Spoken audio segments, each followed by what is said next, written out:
Bonjour à tous, je suis Jessica James, je suis créatrice d'illustration et de papeterie dans un univers spooky, très witchy, un peu horrifique. Et depuis quelques temps, je travaille sur mon identité visuelle, sur celle de ma boutique, de mes réseaux sociaux, et je me suis dit que j'allais partager avec vous un petit peu mes conseils et mon processus pour créer mon identité visuelle et vous permettre, si vous voulez, de créer à votre tour la vôtre. Alors premièrement, une identité visuelle, c'est quoi? C'est tout simplement ce qui va venir représenter votre boutique, votre marque, visuellement, comme le nom l'indique. Ça va vraiment être un petit peu l'image, la vitrine, la façade de votre boutique et de vos créations, et c'est vraiment un truc à ne pas négliger. Avoir une bonne identité visuelle, ça a plusieurs intérêts. Tout d'abord, ça va vous permettre vraiment de faire comprendre aux gens qui ne vous connaissent pas en un coup d'œil c'est quoi votre univers, votre ambiance, un peu les thématiques de vos créations. Ça va leur permettre de comprendre tout ça très rapidement, ce qui est très important parce que sur les réseaux sociaux notamment, les gens ils passent très vite à un autre contenu. Ils vont pas s'attarder pendant 10 minutes sur votre profil. Donc il faut vraiment qu'ils comprennent les choses très rapidement, très simplement. Ensuite, ça va vous permettre de vous différencier de personnes qui créeraient le même type de produit que vous, mais dans un univers différent. Par exemple, moi je fais des illustrations, comme je dis, un peu spooky, un petit peu horrifique et tout ça. Mon identité visuelle va forcément être différente de quelqu'un qui fait des illustrations sur la nature, les fleurs, qui veut renvoyer une image de douceur, de calme ou autre. Donc voilà, l'identité visuelle c'est très important, ça va venir vraiment directement renvoyer le thème. Ensuite, un des autres avantages, c'est tout simplement que ça va vous permettre d'harmoniser le tout, ça fera un petit peu moins fouillis et plus cohérent. Et ça va avoir aussi pour avantage du coup de vous faire gagner du temps quand vous créerez du contenu par exemple. Parce que vous serez plus en train de devoir chercher pendant des heures quelle couleur j'utilise, quelle typographie j'utilise. Et enfin, notamment si vous vendez ou vous voulez vendre des créations, ça va tout simplement vous donner un aspect un petit peu plus professionnel et moins amateur, étant donné que ça va faire des choses un petit peu plus carrées et un peu moins fouillis. Donc c'est vraiment, encore une fois, comme je dis, à ne pas négliger. Alors une identité visuelle, ça se construit avec plusieurs éléments. La palette de couleurs, la typographie, c'est-à-dire l'écriture, vos logos, les photos de profil par exemple, les miniatures et tout ça. Bref, c'est un ensemble de choses. Aujourd'hui dans cette vidéo, pour plus de simplicité, je parlerai que de la palette de couleurs, parce que c'est un peu sur ça que je l'ai travaillé récemment. Mais le processus pour trouver ça, ça va être un petit peu le même pour tous les éléments. Et donc comme j'ai un petit peu mentionné avant, votre identité visuelle, vous allez la retrouver un petit peu partout, que ça soit sur votre boutique, sur vos réseaux sociaux. Donc pour Instagram, ça va être et dans vos posts et dans les bulles de story à la une et vos templates de story. Ça va être aussi les miniatures de vos réels, de vos TikTok, de vos vidéos YouTube. Bref, un peu tout. Ça va être aussi dans votre packaging, dans votre carte de visite si vous en avez. Si vous faites des stands physiques, ça va aussi un petit peu se retrouver là. Donc ça va être vraiment un petit peu partout, donc c'est pour ça que c'est un truc à bien travailler et surtout à rendre cohérent sur tous vos différentes plateformes, tous vos différents supports. Donc pour construire une bonne palette de couleurs pour votre identité visuelle, il faut que ça repose sur 3 choses. Tout d'abord que ce soit un bon reflet de votre univers. Ensuite que les couleurs forcément matchent entre elles, que ce soit harmonieux, que ça fasse pas un truc bien dégueulasse. Et enfin, ça doit être l'image de votre marque et c'est pas juste vos goûts personnels.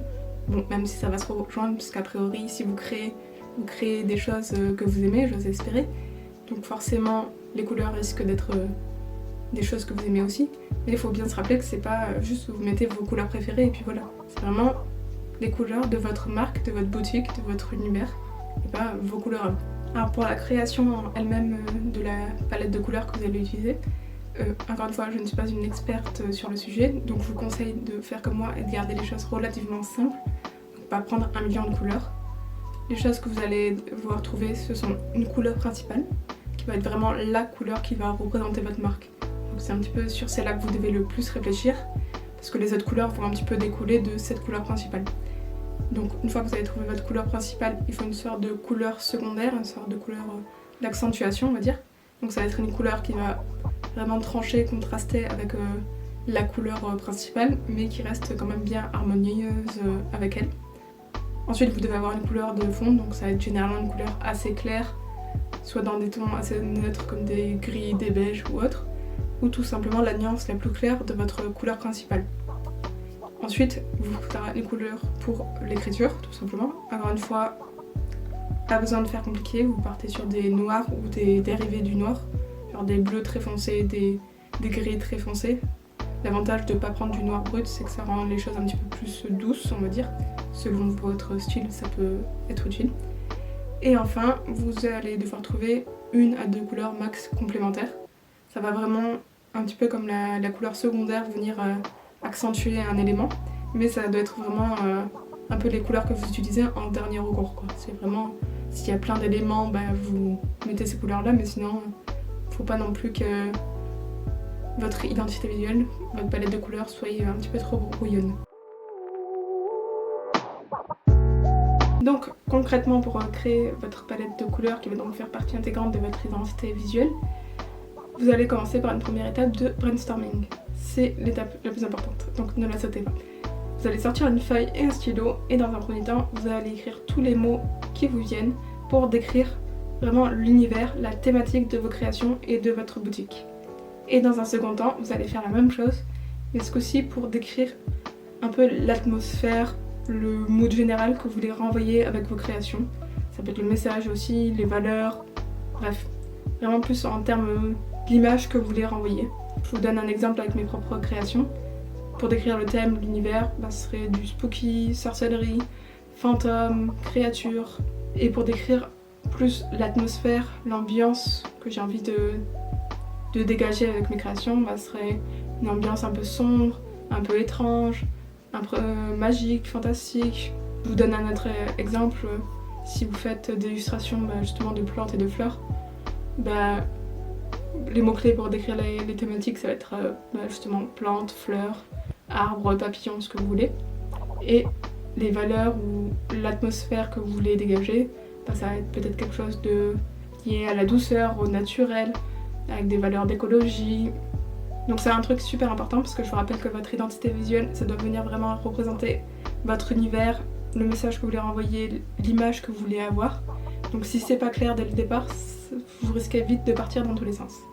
Et ça sera un exercice qui vous sera utile quoi qu'il arrive, parce que si vous voulez vendre des choses mais que vous n'êtes pas capable de décrire avec des mots qui représente votre univers, vos créations, tout ça, ça va être un petit peu plus compliqué. Parce qu'encore une fois, comme j'ai dit, c'est souvent très clair.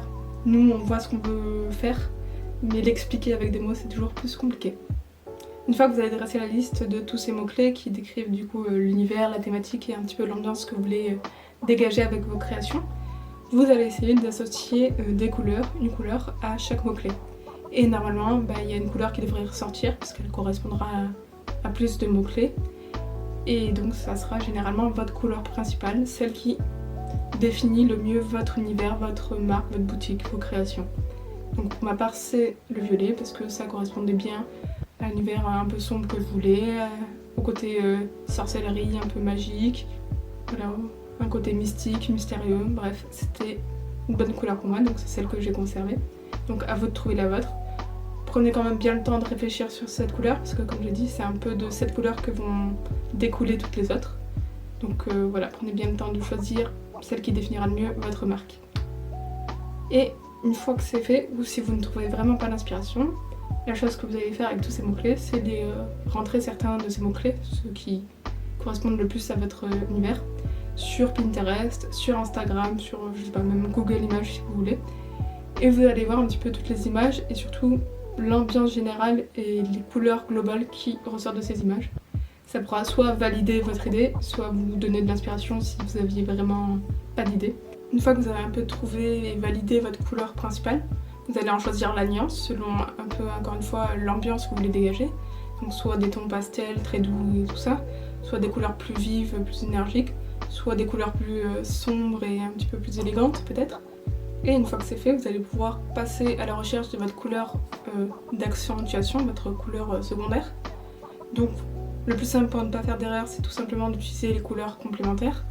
Vous pouvez vous aider pour ça du cercle chromatique. Donc tout simplement vous prenez votre couleur et vous prenez la couleur opposée sur le cercle chromatique. C'est généralement des couleurs qui tranchent bien l'une avec l'autre mais qui restent harmonieuses, qui matchent bien ensemble. Donc pour ma part, en couleur accent du violet, j'ai choisi le vert parce que d'une part c'est des couleurs qui matchent bien ensemble, mais aussi parce que, encore une fois, c'est une couleur qui est en lien avec mon univers, avec l'ambiance que je veux dégager, parce que pour moi le vert c'est un petit peu la couleur spectrale, très fantomatique, qui va bien avec le spooky, qui va bien avec des trucs comme des zombies et tout ça. Bref, c'est des couleurs qui rappellent quand même mon univers.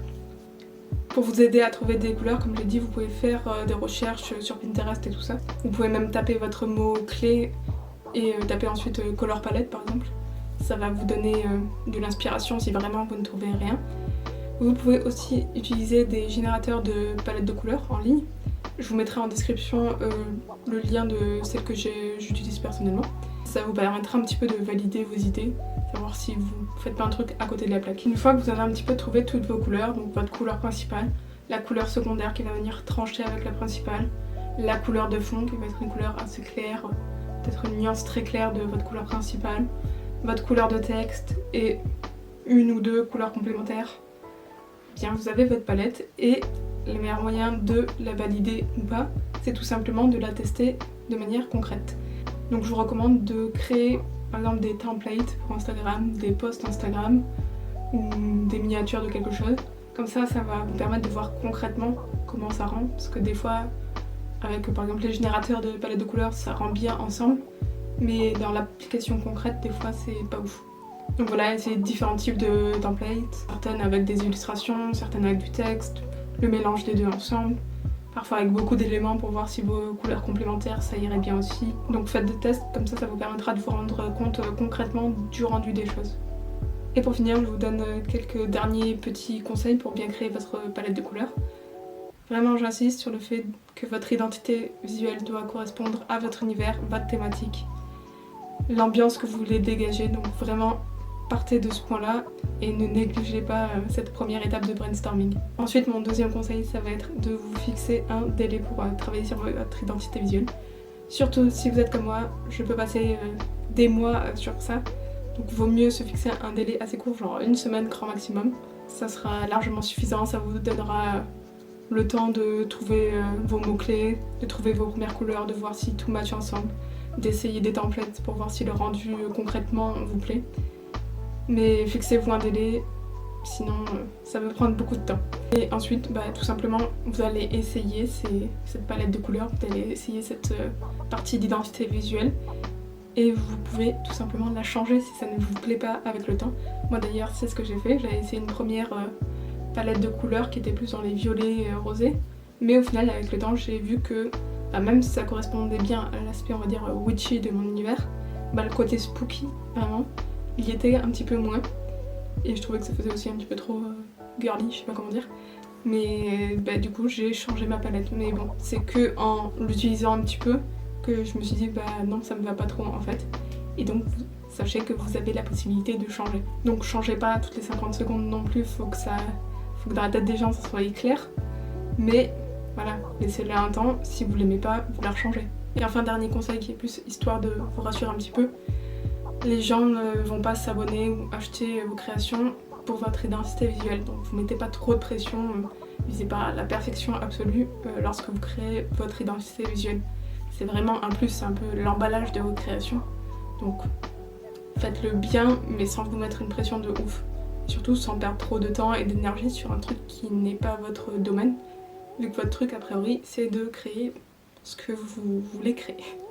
Voilà, j'espère que cette vidéo vous aura été utile, qu'elle vous aura appris des choses ou vous donner un petit peu d'inspiration. Je rappelle que je ne suis pas une experte dans la création d'identité visuelle, je vous partage simplement ce que j'ai appris et mon expérience personnelle.